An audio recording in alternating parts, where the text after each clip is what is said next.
Hello, welcome back to my channel. চলে এসেছি আরেকটি গুরুত্বপূর্ণ ভিডিও নিয়ে। আজকের ভিডিওটি প্রাইমারি ইন্টারভিউ সম্পর্কিত। যারা প্রাইমারি ইন্টারভিউ দেবেন তারা অবশ্যই ভিডিওটি দেখে নেবেন। আশা করি উপকৃত হবেন।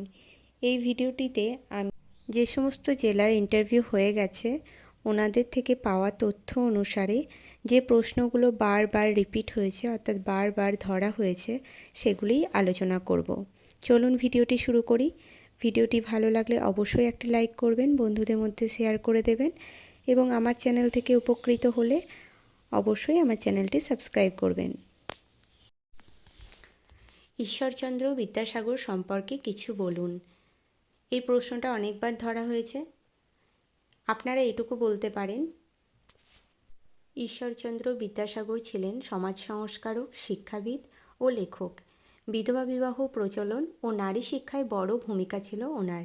1820 সালে 26শে সেপ্টেম্বর পশ্চিম মেদিনীপুর জেলার বীরসিংহ গ্রামে তিনি জন্মগ্রহণ করেন। এছাড়াও আরও অনেক তথ্য অ্যাড করা যায়, যেহেতু ইন্টারভিউ অত কথা বলা যাবে না। আপনারা সংক্ষিপ্ত আকারে গুরুত্বপূর্ণ পয়েন্টগুলোই বলবেন। 2 নম্বর প্রশ্ন, মিড ডে মিলের উদ্দেশ্য কী? এর উত্তর, শিশুর পুষ্টির উন্নয়ন, স্কুলে উপস্থিতির হার বাড়ানো এবং ড্রপ আউটের সংখ্যা কমানো। 3 নম্বর প্রশ্ন, একজন ভালো শিক্ষকের প্রধান গুণ কী? এটা ঘুরিয়েও আপনাকে ধরতে পারে। একজন আদর্শ শিক্ষকের প্রধান বৈশিষ্ট্যগুলি: ধৈর্য, ভালো যোগাযোগ করার দক্ষতা, বিষয় সম্পর্কিত জ্ঞান, সহানুভূতি এবং নেতৃত্ব গুণ। এছাড়াও একজন ভালো শিক্ষকের আরও কিছু গুণাবলী থাকে, আপনারা সেগুলো অ্যাড করে দিতে পারেন। 4 নম্বর প্রশ্ন, মহাত্মা গান্ধীর বেসিক এডুকেশন কী? এর উত্তর হলো কাজের মাধ্যমে শিক্ষা, অর্থাৎ হাতে কলমে শিক্ষা। শিশুর ব্যবহারিক যে দক্ষতা সেটা বাড়ানোর শিক্ষা। 5 নম্বর প্রশ্ন, কনস্ট্রাকটিভিজম কী? অর্থাৎ শিক্ষার্থী নিজের অভিজ্ঞতা থেকে যে জ্ঞান নির্মাণ করে বা জ্ঞান গড়ে তোলে, এটি হলো কনস্ট্রাকটিভিজম বা নির্মিতিবাদ। নেক্সট, শিশুর শিক্ষায় খেলাধুলার গুরুত্ব কী? উত্তর হলো খেলার মাধ্যমে শিশুর সর্বাঙ্গীন বিকাশ সাধন হয়। এছাড়াও শিখন দীর্ঘস্থায়ী এবং আনন্দদায়ক হয়।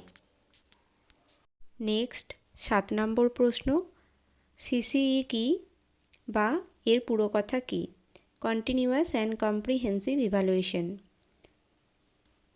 বছরে একটি বা দুটির পরিবর্তে সারা বছর ধরে মূল্যায়ন করার পদ্ধতি হলো সিসিই।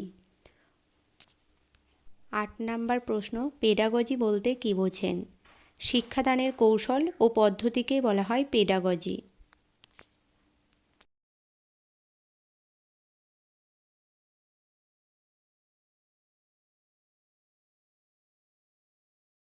9 নম্বর প্রশ্ন, ইনক্লুসিভ এডুকেশন কী? এটা আপনারা টেটের প্রিপারেশন নেওয়ার সময় সবাই পড়েছেন, ইনক্লুসিভ এডুকেশন। আমি এটার অ্যান্সার আপনাদেরকে দিইনি, আপনারা কমেন্টে আমাকে জানাবেন এই অ্যান্সারটা। নেক্সট প্রশ্ন, আপনি তো বললেন আরটিই অনুযায়ী কোনো শিশুকে ফেল করানো যাবে না, এটা কি সঠিক? হ্যাঁ স্যার, আরটিই যখন চালু হয়েছিল তখন বলা হয়েছিল কোনো শিশুকে কোনো ক্লাসে আটকে রাখা যাবে না, অর্থাৎ ফেল করানো যাবে না। কিন্তু 2019 সালে এই আইনটি সংশোধন করা হয়। সেখানে বলা হয়েছে রাজ্য সরকার চাইলে পঞ্চম এবং অষ্টম শ্রেণীতে টেস্ট নিয়ে সেই শিশুটিকে একই ক্লাসে আটকে রাখা যেতে পারে। আপনাদের জন্য একটা কাজ দেওয়া থাকলো, আপনারা অবশ্যই আমাকে কমেন্টে জানাবেন এনইপি 2020 স্টেজগুলো কী কী। আর এছাড়াও আমি আর একটা প্রশ্নের উত্তর দিইনি, ইনক্লুসিভ এডুকেশন কী। এই দুটো প্রশ্নের উত্তর আপনারা আমাকে কমেন্টে জানাবেন। তো ভিডিওটি ভালো লাগলে অবশ্যই একটা লাইক করবেন, বন্ধুদের মধ্যে শেয়ার করে দেবেন। আমি এরকম ইন্টারভিউতে আরও যে প্রশ্নগুলো বারবার ধরেছে সেই প্রশ্নগুলো নিয়ে আসব। আজকের ভিডিওটি এইটুকুই, দেখা হচ্ছে নেক্সট ভিডিওতে। ততক্ষণ পর্যন্ত টাটা।